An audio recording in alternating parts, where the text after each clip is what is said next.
नमस्कार, मैं आपके साथ रंजना रावत और आप देख रहे हैं खबर एक मिनट। चलिए देखते हैं देश प्रदेश की तमाम बड़ी खबरें। बिहार में निगरानी की ताबड़तोड़ छापेमारी में हर रोज किसी अफसर की पोल खुलती है तो किसी भ्रष्टाचारी का काला खजाना सामने आता है। ग्रामीण कार्य विभाग के एग्जीक्यूटिव इंजीनियर अजय कुमार के पटना और मसौढ़ी के ठिकानों पर छापा पड़ा है। पटना के पाटलिपुत्र थाना क्षेत्र के इंद्रपुरी इलाके में रोड नंबर 7 में एग्जीक्यूटिव इंजीनियर अजय कुमार के आलीशान मकान पर निगरानी की रेड में होश उड़ गए। यहां से सोने की ईंटें, सोने के कंगन, सोने की चेन, अंगूठी और सिक्कों से लेकर किस्म किस्म के जेवर निकलने लगे। बिस्तर में 500-500 रुपए के नोटों की गड्डियां मिली। बैंक खातों और जमीन के दस्तावेजों का ढेर मिला। एग्जीक्यूटिव इंजीनियर अजय कुमार के इस ठिकाने से तकरीबन 50 से 60 लाख नगद, 1.5 से 2 किलो सोना, चांदी के कई जेवरात, पोस्ट ऑफिस के दर्जनों पासबुक जिसमें लाखों रुपए जमा हैं, उसके कागजात मिले हैं।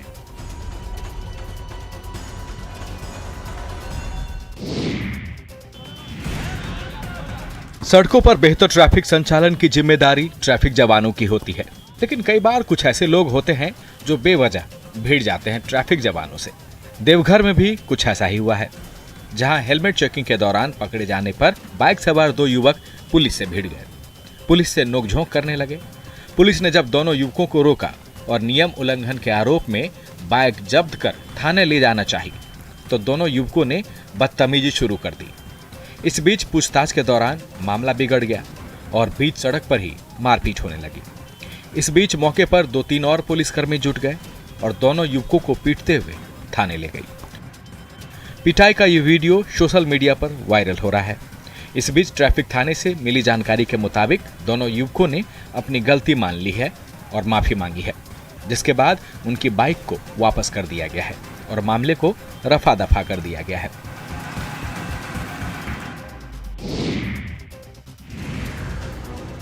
राज्य सरकार गुणवत्तापूर्ण शिक्षा के लिए कई तरह की योजना चला रही है ताकि बच्चे स्कूल आकर अपना भविष्य बना सके। जिलों में सरकारी स्तर पर स्कूल के भवन बनाए गए हैं, लेकिन सरकार की ये तमाम कोशिशें सहरसा में मानो धरातल पर रंग नहीं ला सकी है। सहरसा जिला मुख्यालय के गांधी पथ वार्ड नंबर 8 स्थित बुच्चन साहब मध्य विद्यालय की इस तस्वीर को ही देख लीजिए। पूरा का पूरा स्कूल 3 कमरे में ही चलता है। हद तो तब हो गई जब एक ही कमरे में पहली से लेकर 8वीं तक के बच्चे एक साथ बैठकर पढ़ाई करते हैं। स्कूल के एक कमरे में पहली, दूसरी और 7वीं कक्षा की पढ़ाई होती है। स्कूल के दूसरे और तीसरे रूम का भी यही हाल है। अब अंदाजा लगा सकते हैं कि कैसे ये बच्चे पढ़ाई करते होंगे। इन्हें स्कूल के टीचर किस तरह समझा पाते होंगे। 3 कमरे के इस स्कूल को लेकर कई बार शिकायतें जिला के बड़े शिक्षा अधिकारियों से भी की गई, मगर सुनवाई के नाम पर अब तक कुछ भी नहीं किया गया।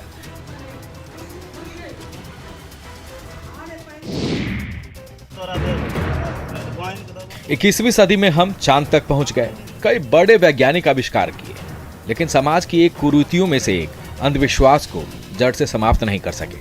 अंधविश्वास पर विश्वास की एक ऐसी ही तस्वीर समस्तीपुर से आई है, जहां लोग आज भी भूत प्रेत जैसी चीजों पर विश्वास करते हैं। रोसड़ा के हसनपुरा में तो मानो भूत प्रेत का चलन सा हो गया है। बीमार को अस्पताल पहुंचाने से पहले लोग भगत के पास ले जाते हैं और झाड़ फूक करने वाला भगत भी बड़ शान से इस वैज्ञानिक युग में खुद को बड़ा दैवीय दूत मानता है। बाल पकड़कर झाड़ फूक कर भूत भगाता है। खरहिया के झाड़ फूक करने वाले एक शख्स का मानना है कि कई सालों से भूत प्रेत के मामले में वो एक्सपर्ट हैं। सालों से बड़े बड़े भूतों को भगाता आ रहा है, ऐसे ही बाल खींच खींच कर और पानी की 2 बूंदे छींट कर।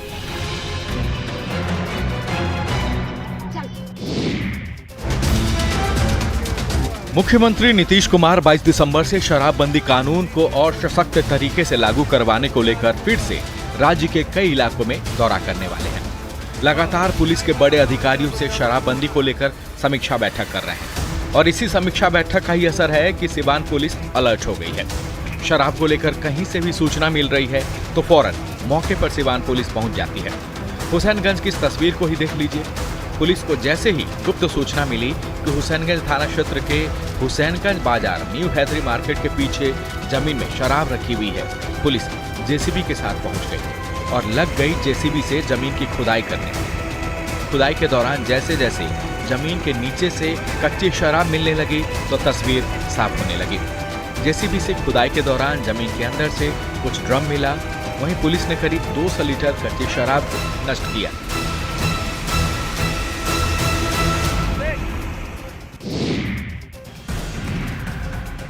इधर दानापुर के गौरीचक में भी पुलिस शराबबंदी कानून के लिए सजग दिखी।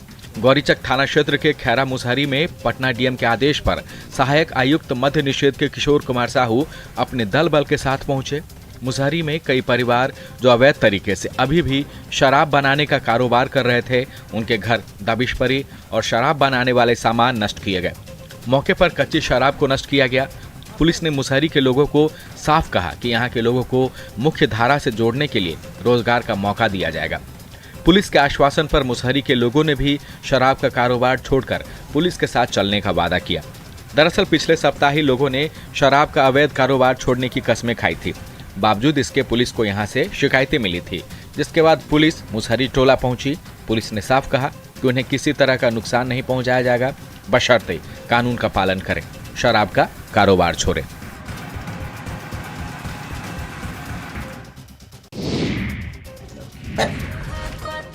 करोड़ों भोजपुरी भाषियों के दिलों पर राज करने वाले दो चहेते सुपरस्टार पवन सिंह और खेसारी लाल सरेआम एक दूसरे से भिड़ गए हैं, तो एक बार फिर भोजपुरी फिल्म इंडस्ट्री में स्टार वॉर जैसे हालात बन गए हैं। क्या कर बस जो पवन सिंह ने कर दिया है ना, उसी पे रेंगे हो। पूरी में मैं जो कर दिया हूँ वो दुनिया करेगी। कितने साल पुराने हो यार, 150 साल से आज बड़का धरती पर तू। भोजपुरी फिल्म जगत के दो बड़े नाम एक दूसरे के खिलाफ खुलेआम जहर उगलने लगे। पवन सिंह से आगे जाने में दूसरा जन्म लेना पड़ेगा बेटा। क्या कहते हैं दूसरा जन्म लेने के पड़ी? यही जन्म में कम तंग कैले बनी क्या?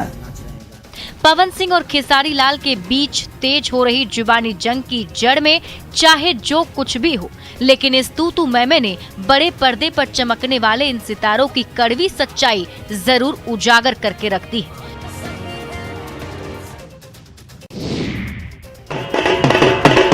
बहारों फूल बरसाओ, अपना दोस्त आया है। गया था जेल जो एक बोतल के चक्कर में, वो बेऊर से छूट आया है। मोहल्ले में आतिशबाजी, गलियों में बैंड बाजा और गले में फूलों की माला। पटना के कदमकुआं इलाके में रहने वाले अजय कुमार के स्वागत में उनके साथियों ने कोई कोर कसर नहीं छोड़ी। बाजाप्ता जेल से उन्हें कार से मोहल्ले तक लाया गया। यहाँ पहुँचते ही आतिशबाजी और बैंड बाजा शुरू हो गया। गुटखा खाने के भी शौकीन अजय कुमार को पटना पुलिस ने शराब की एक बोतल के साथ 27 नवंबर को गिरफ्तार किया था। उन्हें शराब बेचने के जुर्म में जेल पहुंचा दिया गया था, लेकिन अजय का कहना है कि पुलिस के आरोप सरासर गलत है, क्योंकि उन्होंने बोतल बेचने के लिए नहीं बल्कि पीने के लिए रखी थी।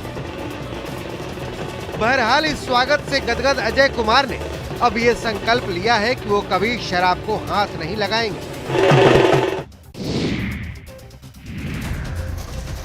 ठंड का मौसम, प्रशासन की सख्ती और अब सिर छिपाने को जगह नहीं। ये नज़ारा है असरजगंज के छोटी कोरियन गांव का। प्रशासन का फरमान जारी होते ही अफसरों और खाकीदारियों की मौजूदगी में जेसीबी का फौलादी पंजा चलने लगा। जिस जमीन पर दर्जनों ग्रामीण सालों से झोपड़ी बनाकर रह रहे थे, उन्हीं झोपड़ियों को जेसीबी ने तहस नहस करके रख दिया। भरी ठंड में अब इन ग्रामीणों के पास रहने के लिए न छत बची और न सोने के लिए जमीन। गलती ये हुई कि सड़क पर आ चुके ये लोग सरकारी जमीन पर अतिक्रमण कर बैठे थे। सरकारी जमीन पर अवैध कब्जा कर कच्ची पक्की मकान बनाकर रह रहे 2 दर्जन से अधिक लोगों को नोटिस भी मिला था। इस नोटिस के बाद गांव में पहले से चिन्हित 30 कच्चे पक्के मकानों को तोड़ दिया गया। अब तो सिर से छत ही गायब हो गई। इस कड़ाके की ठंड में और कोई ठिकाना भी नहीं बचा। सरकार के फरमान ने इन ग्रामीणों को तो बेघर कर ही दिया, लेकिन सर्दी के सितम में ये ग्रामीण अब जाएं तो जाएं कहां।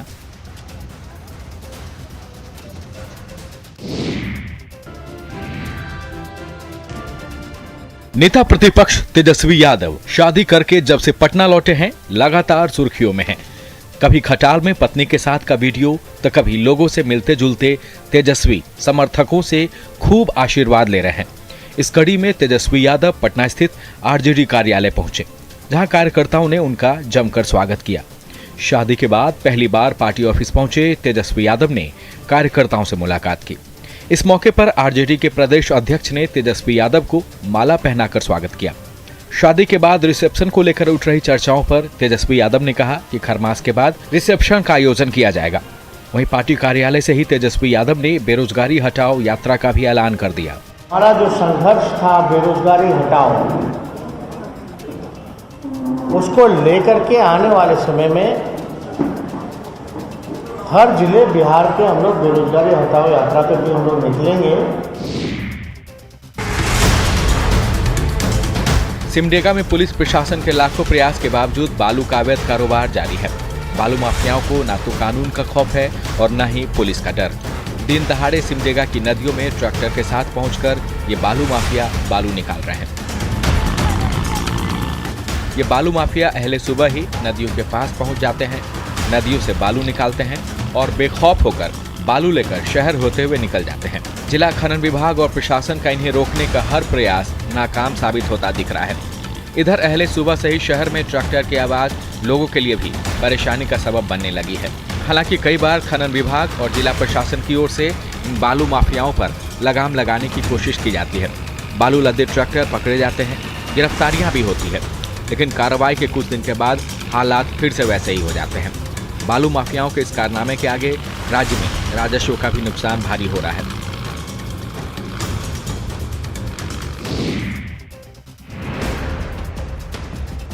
झारखंड हॉस्पिटल के बाहर चमचमाती बाइक खड़ी है, हर तरफ सन्नाटा है।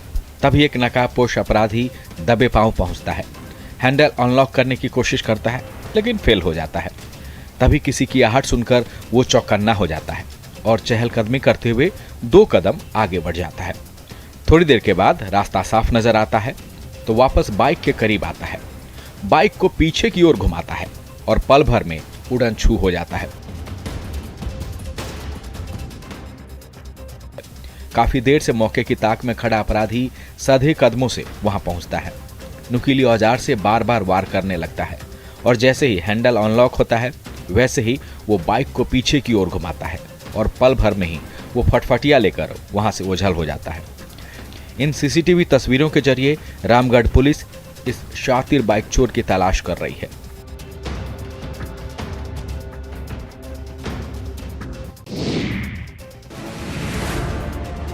बयालीस साल पहले विश्व बैंक से सीतामढ़ी में एक सरकारी कोल्ड स्टोरेज के लिए लोन लिया गया था। सीतामढ़ी के औद्योगिक इलाके में बनने वाले सरकारी कोल्ड स्टोरेज से इलाके के लोगों को भी बड़ी उम्मीद जगी थी। उम्मीद थी कि कोल्ड स्टोरेज खुल जाने से इलाके के किसानों को फायदा मिलेगा, लेकिन इलाके के लोगों की ये उम्मीद 42 साल के बाद भी उम्मीद बनकर ही रह गई है। हाल ये है कि सरकारी कोल्ड स्टोरेज के लिए लिया गया लोन करोड़ों में पहुंच गया है, लेकिन अब तक कोल्ड स्टोरेज बनकर तैयार नहीं हुआ है। विस्कोमान की मदद से और सहकारिता विभाग की ओर से कोल्ड स्टोरेज के निर्माण की शुरुआत तो की गई थी, लेकिन अब तक यह बनकर तैयार नहीं हुआ है। कोल्ड स्टोरेज के लिए विशाल भवन निर्माण के बाद कोल्ड स्टोरेज के निर्माण कार्य अभी तक अधूरे छोड़ दिए गए हैं। इलाके में अधूरे कोल्ड स्टोरेज से किसानों के साथ साथ स्थानीय लोग भी मायूस हैं और सरकार से गुहार लगा रहे हैं कि इसे जल्द से जल्द बनाकर तैयार किया जाए।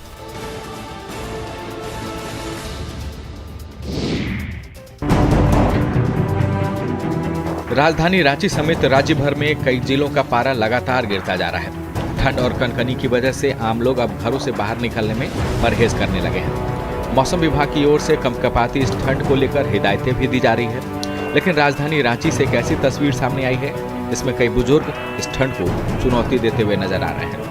सुबह सुबह ये तमाम बुजुर्ग मॉर्निंग वॉक के लिए रांची की सड़कों पर निकलते हैं। स्वस्थ जीवन के लिए टहलना जरूरी है का संदेश लेकर ये बुजुर्ग ठंड में भी मॉर्निंग वॉक करने निकल पड़ते हैं। राजधानी रांची के मोरहाबादी मैदान में ये बुजुर्ग ठंड को चुनौती देते हुए नजर आ रहे हैं। ये सभी बुजुर्ग लाफिंग क्लब के सदस्य हैं और अपनी जिंदा दिली और फिटनेस की वजह से ठंड में भी मॉर्निंग वॉक करने के लिए घरों से बाहर निकलते हैं। बुजुर्गों की माने तो ठंड महज एक वहम है। अगर आप सतर्कता बरतें और हर दिन सुबह वॉक करने की आदत डाल लें तो ठंड कभी परेशान नहीं कर सकती।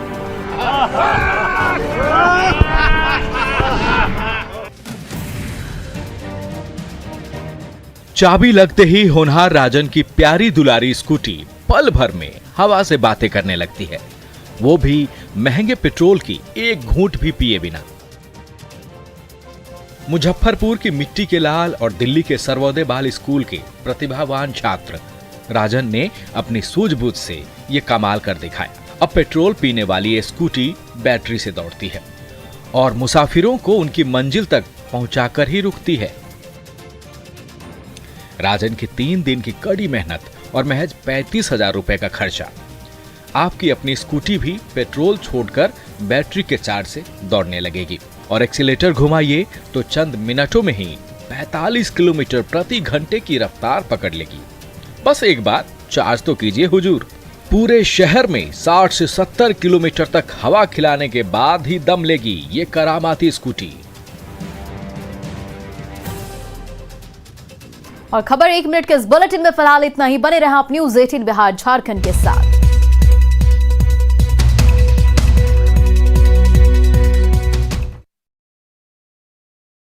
नमस्कार, आप देख रहे हैं खबर 1 मिनट, आपके साथ मैं हूं ऋचा शर्मा। चलिए 60 सेकंड में देखते हैं खबरों का विश्लेषण। आज और कल देश के बैंक कर्मी राष्ट्रव्यापी हड़ताल पर हैं। बैंक कर्मी सरकारी बैंकों के हो रहे निजीकरण का विरोध कर रहे हैं। इस विरोध के कारण ही आज से 2 दिवसीय हड़ताल किया गया। बैंकों की हड़ताल के बारे में all India bank officers confederation के राष्ट्रीय सलाहकार सुनील कुमार ने बताया कि बैंकों का निजीकरण किया जा रहा है, जो कि गलत है। बैंक अधिकारियों ने विपरीत परिस्थितियों में भी आगे बढ़कर राष्ट्र की प्रगति के लिए हर कार्य को निष्ठापूर्वक किया है। 16 और 17 दिसंबर को पूरे हिंदुस्तान में बैंकिंग सेवा ठप रहेगी। इस हड़ताल में दावा किया गया कि देश के 4,000 से भी अधिक शाखाओं में कार्यरत 25,000 अधिकारी और कर्मचारी शामिल हैं। यूनियन को डर है कि केंद्र सरकार संसद के मौजूदा सत्र में बैंकिंग कानून संशोधन विधेयक लेकर आ रही है, जिससे भविष्य में किसी भी सरकारी बैंक को निजी क्षेत्र में देने का रास्ता साफ हो जाएगा।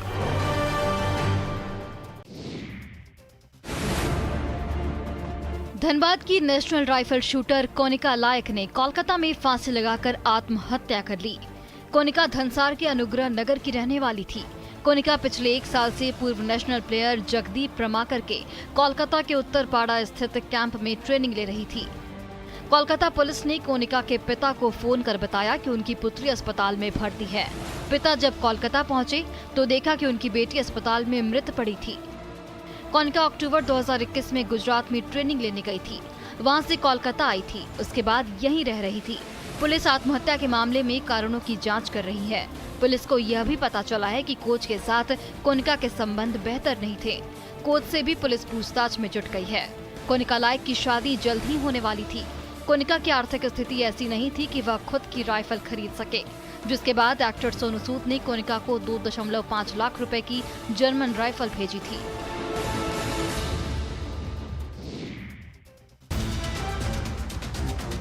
नानापुर के पालीगंज में तेज रफ्तार ट्रैक्टर और बाइक की टक्कर हो गई। हादसे में युवक बाइक के साथ ही सड़क पर गिर गया। इस दौरान बाइक में टक्कर मारने के बाद ट्रैक्टर ड्राइवर फरार हो गया। आसपास के लोग पहुंचे और युवक को हॉस्पिटल भेजा, लेकिन डॉक्टरों ने युवक को मृत घोषित कर दिया। हादसा का सीसीटीवी फुटेज सामने आया है, जिसमें साफ दिख रहा है कि किस तरह से ये दर्दनाक हादसा हुआ। हादसे के बारे में बताया जा रहा है कि पीर बहोर का रहने वाला श्रीकांत बाइक से पटना की ओर जा रहा था। इस बीच ही कनपा पुल के पास हादसा हुआ। हादसा का कारण ट्रैक्टर के पीछे लगे हल को बताया जा रहा है। हल में ही बाइक सवार फंस गया। मृतक का भाई निरंजन ने बताया कि भाई ऑफिस के लिए निकला था और ऑफिस जाने के दौरान ही हादसा हुआ। घटना के बाद ग्रामीणों ने इसकी सूचना दी। फिलहाल पुलिस सीसीटीवी के आधार पर आरोपी ट्रैक्टर ड्राइवर की पहचान करने में जुटी है।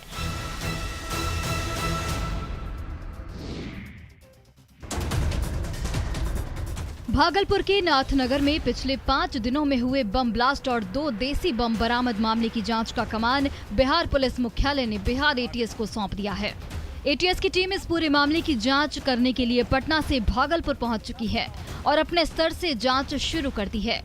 नाथनगर के मखदूम शाह दरगाह घाट के कूड़े की ढेर में हुए बम धमाके के 5 दिन बीत जाने के बाद भी मोहल्ले के लोगों में खौफ है।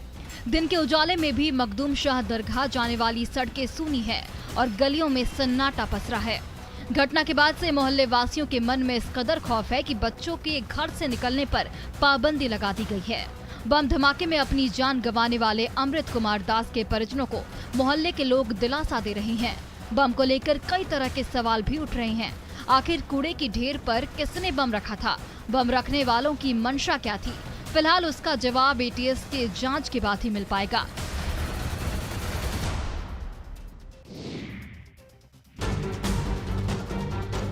गिरिडीह में अवैध बालू माफिया के खिलाफ माइनिंग टास्क फोर्स की छापेमारी जारी है।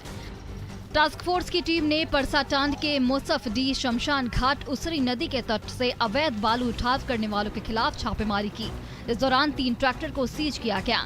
वहीं बराकर नदी पर भी छापेमारी की गई। जिले में लगातार बालू के अवैध उत्खनन की सूचना मिल रही थी, जिसे देखते हुए टास्क फोर्स गठन कर परसाटांड और बराकर नदी इलाके में छापेमारी की गई। हम लोग समय समय पर अब ये कार्रवाई कर रहे हैं। जहाँ से भी सूचना मिलती है उसको वेरीफाई करने के बाद जो हमारे टास्क फोर्स गठित है डिस्ट्रिक्ट माइनिंग ऑफिसर है, लोकल इनपुट के आधार पे वेरिफिकेशन के आधार पर बालू के अवैध खनन को लेकर प्रशासन की ओर से छापेमारी हो रही है, लेकिन उसके बाद भी बालू माफियाओं के द्वारा कई नमस्कार, आप देख रहे हैं खबर 1 मिनट आपके साथ मैं हूं ऋचा शर्मा। चलिए 60 सेकंड में देखते हैं खबरों का विश्लेषण। आज और कल देश के बैंक कर्मी राष्ट्रव्यापी हड़ताल पर हैं। बैंक कर्मी सरकारी बैंकों के हो रहे निजीकरण का विरोध कर रहे हैं। इस विरोध के कारण ही आज से 2 दिवसीय हड़ताल किया गया। बैंकों की हड़ताल के बारे में all India bank officers confederation के राष्ट्रीय सलाहकार सुनील कुमार ने बताया कि बैंकों का निजीकरण किया जा रहा है, जो कि गलत है। बैंक अधिकारियों ने विपरीत परिस्थितियों में भी आगे बढ़कर राष्ट्र की प्रगति के लिए हर कार्य को निष्ठापूर्वक किया है।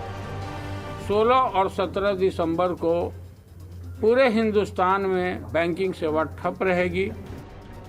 इस हड़ताल में दावा किया गया कि देश के 4000 से भी अधिक शाखाओं में कार्यरत 25,000 अधिकारी और कर्मचारी शामिल हैं। यूनियन को डर है कि केंद्र सरकार संसद के मौजूदा सत्र में बैंकिंग कानून संशोधन विधेयक लेकर आ रही है, जिससे भविष्य में किसी भी सरकारी बैंक को निजी क्षेत्र में देने का रास्ता साफ हो जाएगा।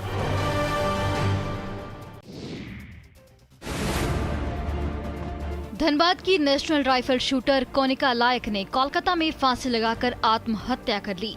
कोनिका धनसार के अनुग्रह नगर की रहने वाली थी। कोनिका पिछले 1 साल से पूर्व नेशनल प्लेयर जगदीप प्रमाकर के कोलकाता के उत्तरपाड़ा स्थित कैंप में ट्रेनिंग ले रही थी। कोलकाता पुलिस ने कोनिका के पिता को फोन कर बताया कि उनकी पुत्री अस्पताल में भर्ती है। पिता जब कोलकाता पहुंचे तो देखा कि उनकी बेटी अस्पताल में मृत पड़ी थी। कोनिका अक्टूबर 2021 में गुजरात में ट्रेनिंग लेने गई थी। वहां से कोलकाता आई थी, उसके बाद यहीं रह रही थी। पुलिस आत्महत्या के मामले में कारणों की जांच कर रही है। पुलिस को यह भी पता चला है कि कोच के साथ कोनिका के संबंध बेहतर नहीं थे। कोच से भी पुलिस पूछताछ में जुट गई है। कोनिका लायक की शादी जल्द ही होने वाली थी। कोनिका की आर्थिक स्थिति ऐसी नहीं थी कि वह खुद की राइफल खरीद सके, जिसके बाद एक्टर सोनू सूद ने कोनिका को 2.5 लाख रुपए की जर्मन राइफल भेजी थी।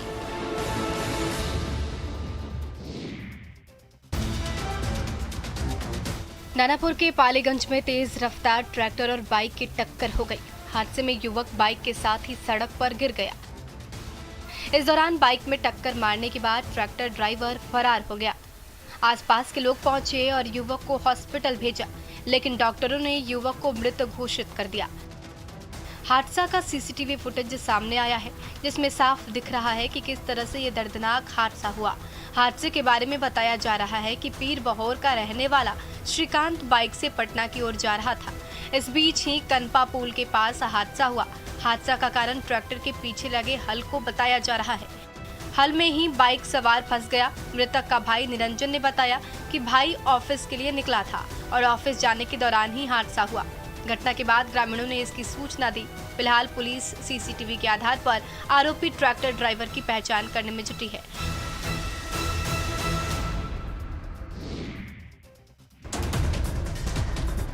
भागलपुर के नाथनगर में पिछले 5 दिनों में हुए बम ब्लास्ट और 2 देसी बम बरामद मामले की जांच का कमान बिहार पुलिस मुख्यालय ने बिहार एटीएस को सौंप दिया है।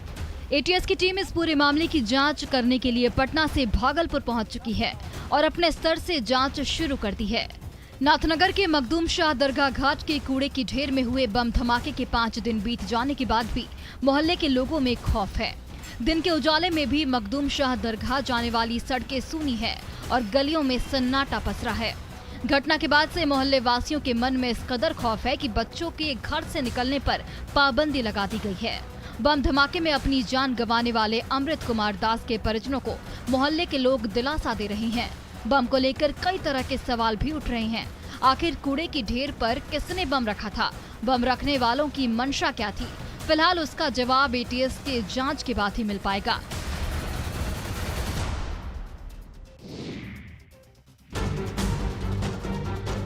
गिरिडीह में अवैध बालू माफिया के खिलाफ माइनिंग टास्क फोर्स की छापेमारी जारी है। टास्क फोर्स की टीम ने परसाटांड के मुसफडी शमशान घाट उसरी नदी के तट से अवैध बालू उठाव करने वालों के खिलाफ छापेमारी की।